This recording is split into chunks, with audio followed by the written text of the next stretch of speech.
welcome to livealittlehigher.com. This month, we're beginning the new month of Iyar, and it's interesting. It's the second month of the year. Incredibly, we're already in the second month of the year. And I read a beautiful article written by Sarah Schneider called A Month of Healing. And she talks about how the month of Iyar is a very, very special day. It's a very special month because every day of the month we're counting the Omer. So every day of the month we're bound by a commandment that is bounded by time, and we perform it. So there's not one day that goes by in the whole month that we're not doing something to rectify ourselves, to refine ourselves, to elevate ourselves, to become better people. So if Nisan is the birth of our nation, because in Nisan, when we celebrate Pesach, we're celebrating the birth of the Jewish people, the month of Iyar could be viewed as our infancy.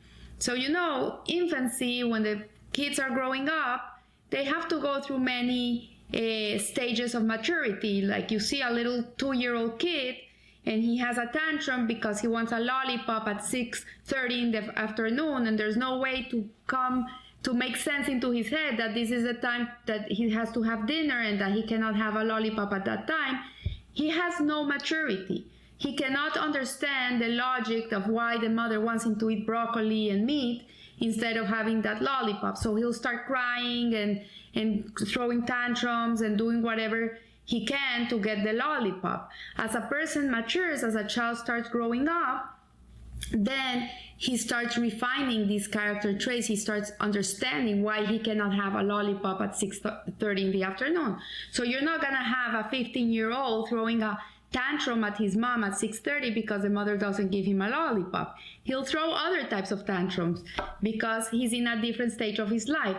So the month of Iyar is seen as like the stage of infancy that a person has to go through. It's a time of refinement, of growing, of maturing, of elevating ourselves. And then all this is done so we can come to Shavuot, which is in the month of Sivan, in which we receive the Torah, and it's like our betrothal. So it's like the life of a person. First he's born, Nisan is the birth of the nation, Iyar is the infancy, is growing up, growing pains, and eventually we have to come to getting married and building a life and having children, and this is the whole purpose of man.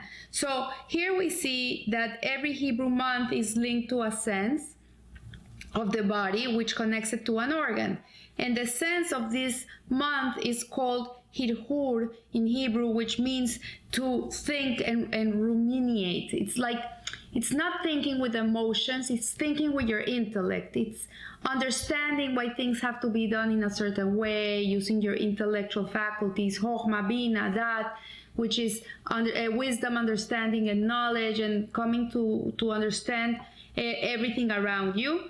And then the organ that is connected to this sense, that is the organ of the month, is the right kidney. So the right kidney is connected to the Sephira of Netzach, and Netzach means endurance, victory, never giving up. And the mysticism teaches that the kidneys are the subconscious instinctive root of emotion as opposed to the heart area. So in the Sephirat HaOmer, we're counting every week a different Sephira, different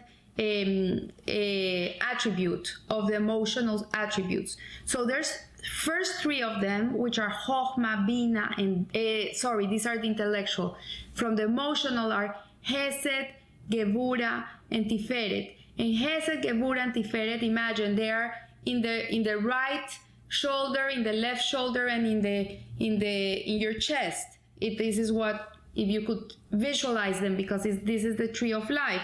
And so these ones are conscious emotions. They're conscious. Like when you feel pain, you know why. I'm sad because of this. I lost my job, or my kid is not feeling well, you can pinpoint where your emotional feelings are coming from, of kindness, of strictness, and of compassion, of harmony.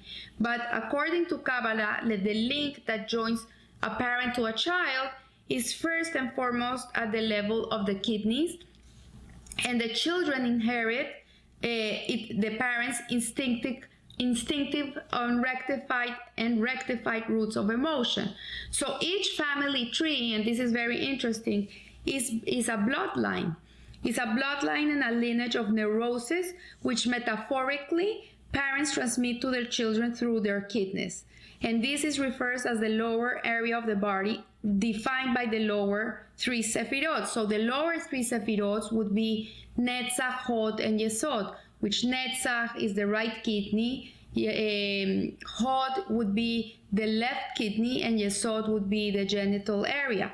And these ones are instinctive. They're not intellectual. They're instinctive. They come out from your instincts. And so the Netzach, which means victory, endurance, Hod, which means humility, splendor, and Yesod means bonding, foundation.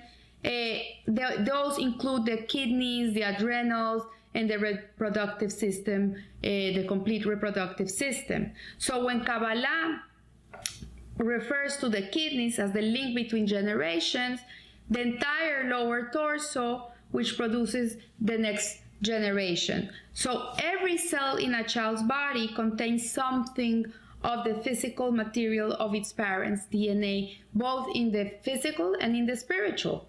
And there's a story that I heard many years ago that Rabbi Manis Friedman told us in a lecture, and he was talking about a man that used to come to him, very successful man, beautiful family, good job, good income, nice house, nice kids, but he always had this feeling that he wanted to kill himself. He was suicidal. And so he went to talk to Rabbi Manis Friedman, and he says, look, I don't understand. I have no reason to feel this way. I have a beautiful life. I have a beautiful wife. I have a beautiful children. My life is okay. I have no reason to have this need to kill myself, but I don't know. There's something inside of me that draws me to go and kill myself, and sometimes I can't contain it. So Rabbi Manis Friedman, who is very intelligent, asked him, tell me about your family, about your parents, tell me about them. So he said to Rabbi Friedman, he says, my mother and my father, they're Holocaust survivors, and they lived in Auschwitz. And when my mother came into Auschwitz, she was pregnant with me. And my mother didn't want to live. She wanted to die because she couldn't imagine bringing a life into this horrible reality. And she always had this want to kill herself. So Rabbi Manis Friedman told him, this is where it comes from. If you see, it's being transmitted to you. And this is what exactly Sarah Schneider is talking about. She's talking about how we transmit to our kids our neuroses, which are transmitted to us by our parents and their parents.